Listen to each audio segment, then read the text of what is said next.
সুনির্দিষ্ট নির্বাচনের রোডম্যাপ ঘোষিত না হলে দেশি বিদেশি বিনিয়োগকারীরা আস্থা পাবে না, দেশে স্থিতিশীলতা আসবে না।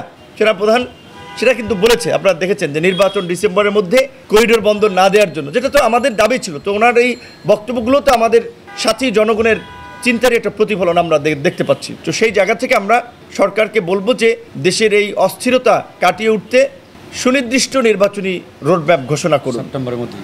আমরা দ্রুত সময়ের মধ্যেই এই সুনির্দিষ্ট রোডম্যাপের জন্য সরকারকে জাতীয় সংলাপের আহ্বান জানাই।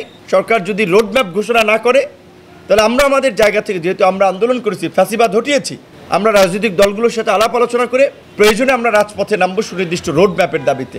একই সাথে একটা বিষয় আপনারা লক্ষ্য করেছেন যে গতকালকে এই জাতীয় নাগরিক পার্টির নেতা এখন অনেকে ওইখানে গিয়ে নেতা হয়ে যাচ্ছে, যারা আগে বিভিন্ন রাজনৈতিক দলের আপনার অখ্যাত নেতা ছিলেন, কিংবা রাজনৈতিক দলছুট, বিভিন্ন জায়গার দলছুটদেরকে নিয়ে একটা দল গঠন করেছে, যার নিবন্ধনই এখন পর্যন্ত হয় নাই। তারা নির্বাচন কমিশনের সামনে গিয়ে নির্বাচন কমিশনকে আপনার বিতর্কিত করে মন্তব্য করছে, নির্বাচনই তো হয়নি, তাহলে নির্বাচন কমিশনের ভূমিকা নিয়ে কিভাবে তারা প্রশ্ন তোলে? আর তারা তো নিবন্ধিত দলই না, সেখানে তারা নির্বাচন কমিশনের পদত্যাগ চাচ্ছে। অথচ এই নির্বাচন কমিশন গঠনের সময় তারা সহ কিন্তু সবাই আমরা মতামত দিয়েছিলাম। দেশ জুড়ে তোলপা ওয়ালটন ফ্রিজ কিনে আপনিও হয়ে যেতে পারেন মিলেনিয়ার।